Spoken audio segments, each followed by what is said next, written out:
Hello, welcome to the YouTube channel. Today's deck tech is something I don't know. I'm getting a little bit fed up with this. I'm going to explain why. I think Kellan's a good card. Kellan the Fae-Blooded. We'll just run through them really quickly. 2 in a red for a 2/2 with double strike. Other creatures you control get +1/+0 for each aura and equipment attached to Kellan the Fae-Blooded. We've got the sorcery side of it, 'cause it's an adventure card. 1 on a white, search your library for an aura or equipment card, reveal it, then put it in your hand, then shuffle. Great card, not bad at all. I'm getting a little bit frustrated with Wizards because every time they tend to do a red-white legend at the moment, it involves equipment or auras. And yeah, there's only so far down the road you can go with it, to be perfectly honest, before you start saying the same things again. You know, you can put the sword, all the swords of in, you can put all of this in, you can put all of that. We all know the enchantments that go really well in these sword decks. We all know the equipment that go really well in these sword decks. So I kind of challenged myself with this one. And I think it's worth showing it now. Hold on. I tried, some of the creatures are the same, I'm not going to lie about it. There are certain things you have to play when you're playing an equipment deck, and it is mainly an equipment deck. I could have gone down the aura route, I realise that, and I may come back to Kellan at some stage to see if I can do it, but I've done aura decks and I've done equipment decks. I think the last type of deck I did was, there's been a lot of auras in this set because of the way in which Wildsvale Drain is set up, so I went down the equipment route. But I decided to challenge myself, and I tried to use equipment that's not seen that often. And I really want to try and up the creature count as well. So I've used a lot of the full Mirrodin stuff as well, that's come through in the last, well, in Phyrexia, all will be one. I had to remember what it was then. So I've tried going down that route. And the deck on MTGO isn't too bad. It works out about $22, I think, 22 tickets.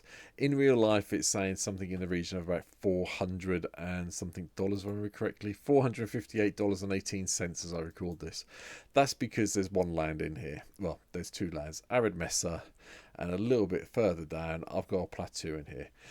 Interestingly, on MTGO, Plateau is about $2, and it is actually topped at the moment by one of the other lands, which is, when I can find it, I did look it up because it was making me giggle. Oh yeah, Citadel Gate. Apparently Citadel Gate is nearly $3 tickets, $3 on MTGO. I have no idea why Plateau's cheaper, but it is. So anyway, the lands I think I've covered now. It's mainly red-white lands, as you can expect. Clifftop Retreat. We have got Fable Passage in here. We've put the Snarl in, Opal Palace, Path of Ancestry. The Plateau, if you're building in real life, you can take out unless you're lucky enough to own one. I've included the new one, Restless Bivouac, because that's actually not too bad in this deck. Whenever it attacks, you may put a +1/+1 counter on target creature you control. That's quite good with things that have got double strike. Anyway, a little bit of cycling stuff with Smouldering and Secluded Step and Smouldering Clater. I thought we'd have a little bit of fun, a little bit of card draw. And that's really the land side. The mana side, Tantalite, Talisman, Soul Ring, Arcane Signet, Boros Signet, because I thought I'd play a Signet for a change instead of the diamonds, and Talisman of Conviction, the other reason I'm playing the Signet and not all the diamonds. So they're there. And that's where it kind of, that's more or less the same with all the most of the red-white decks I do. So the rest of it are things you would have seen. Sigarda's Aid is here, obviously. We want to get our equipment, if we can flash it in so it doesn't get destroyed, even better. Steel Shaper's Gift, just to go and find an equipment. And the first bit of equipment we've got is Beaten Town Beatstick. Yeah, not one you see very often. Coming in from March of the Machine. I was just checking I was going to say the right thing. +1/+0 and has Menace, which is quite nice if you get it on Kellan, because that means we've then got a double striking 3/2 with Menace, so very hard to block. Whenever it deals combat damage to a player, create a creature token. So, you know, 2 treasure tokens in theory. Mirrodin Bane Splitter is also here. Again, from the Brothers' War. Got flash automatically, and when it comes into play, you can attach it to a creature you control. Equipped creature then gets +2/+0. Yeah, okay then. Bone Splitter, one of the very first equipments that everyone saw back in the day, is also in. Elixir of Immortality, just so we can shuffle things back in and gain some life, made sense. And Skull Clamp.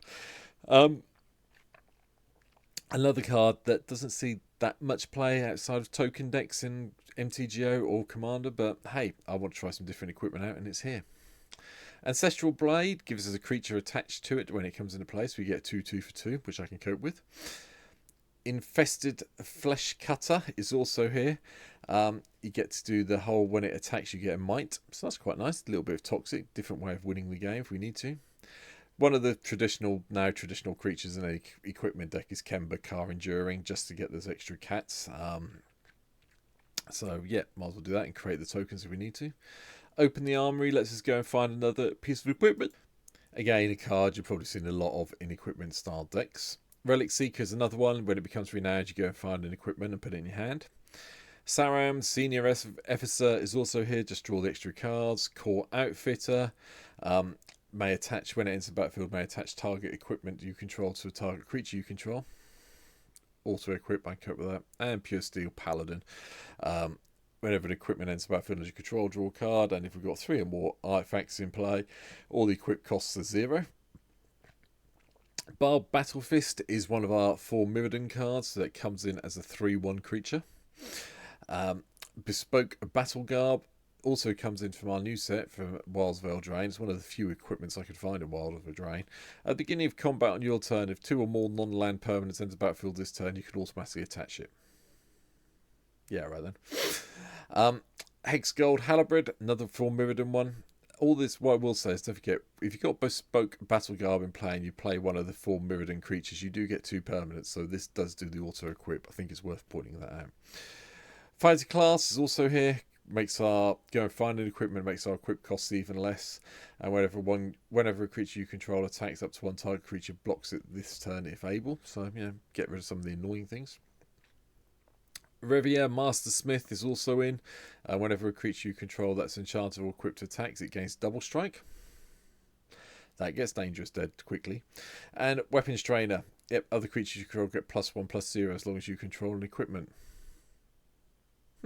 Okay then. Hero's Blade is here. I'll just jump to this one. This is one you do see fairly often from, well, my one's from Fate Reforged, if I remember correctly. But it's quite nice. Whenever a legendary creature enters the battlefield as you control, you just get to equip it. That's fine. Arden, Intrepid Archaeologist, just to move all your equipment around if you want to.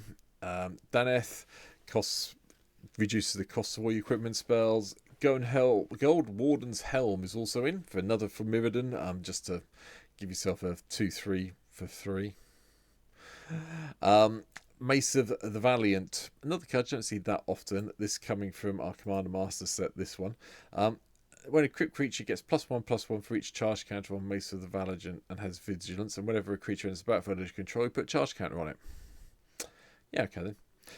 Kemba, the Car Region, the other version of Kemba, at the beginning of your upkeep, you get a 2/2 white cat creature token for each equipment attached to Kimber. Yep, cope with that, thank you. Dwarven Hammer, you can pay 5 mana, have a 2/1 Berserker Dwarf with it attached to it that gets +3 and has Trample. Or +3/+0 and has Trample. Gimli's Great Axe, as long as the equipped creature is legendary, it has Menace and it gets +3/+0. So, Lord of the Rings makes an appearance.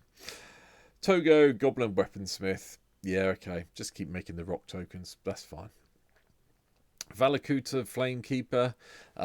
For each of your equipment on him, you get a load of 3/1 elemental creatures with Trample and Haste. Aki, Fearless Voyager. Whenever you attack a player with 1 or more equipped creatures, draw a card and unattach equipment from a creature you control. If you do, that creature gains and it gains indestructible until the end of turn. So it gives you a way if you've got Kellan equipped to survive Wrath of God effects. So I quite like it. Bladehold War Whip, another one of the 4 Mirrodin creatures. Penon Blade, +1/+1 for each creature you control. A little bit pricey to equip, but we'll see if we can find a cheap way to do it. And Veteran's Parablade, +2/+0. Equip a soldier for 1 white mana. Anyone else has to pay 2. Hexgold Hoverwings, another creature. Equipped creatures you get +1/+0, and the equipped creature has flying. Balan, Wandering Knight, you might as well have an Alpha Strike if you need it. Wrath of God to control the board, along with Blasphemous Act and Chain Reaction. I'll just mention them all now. Volshuk Splitter, another from Mirrodin one. +2/+0, so you get 4/2 for 4 mana. Yeah, okay. Not the greatest set of stats, but 3 creatures. Nahiris here. I've got various Nahiris here. We've got the Unforgiven to go and get one target creature attacks a player each combat available, discard a card and do the whole equipment thing for 0. Astor, Bearer of Blades is here. Top 7, look reveal an equipment or creature, put it in your hand. Equipment you control have equipped 1. Vehicles you control have crew 1. Brunel, Battlehammer. Each creature you control get +2/+0 for each equipment attached to it. That's quite cool. And then you can pay 0 once a turn to do the whole. The first time you equip something, you get to pay 0 instead of paying the mana cost. Nahiri, Hair of Ancients, gives us more core creatures. +1, get a core, and then attach an equipment to it, which could be quite useful. Danithi, Benalia's Hope is also in. Yeah, this is all the same creatures seen before. I'm not going to go through them anymore. I'm bored talking to himself now. Mirrodin Barachech is here, though. +2/+1 in Vigilance. The other version of the Nahiri that could be your commander is also here.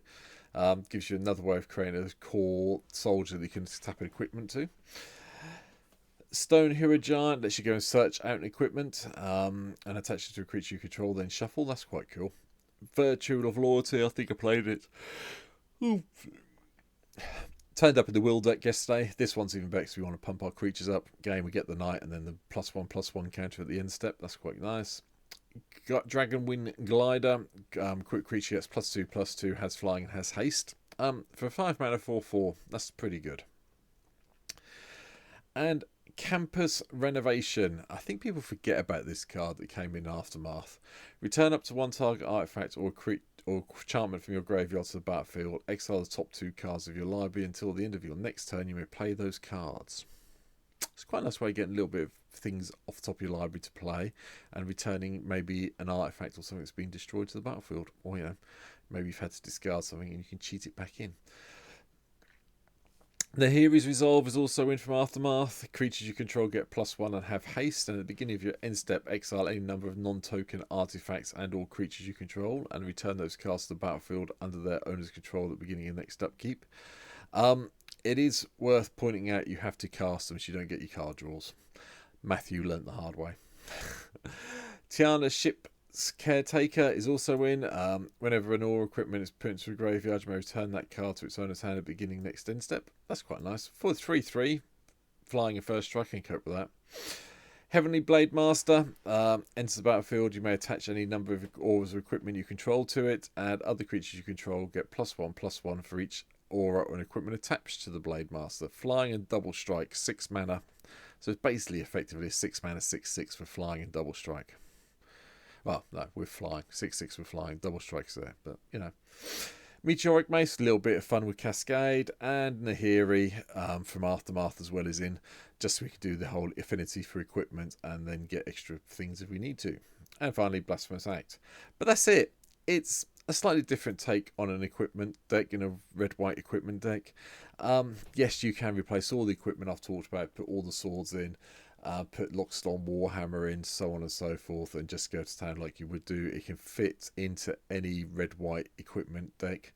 I don't see the point in doing it. There's not that many red-white auras that are very good. I did think about trying to do the aura version. I may still do it at some stage, but this one's definitely the equipment version, so there may be an update in a few months' time when I've had a bit more chance to play with it.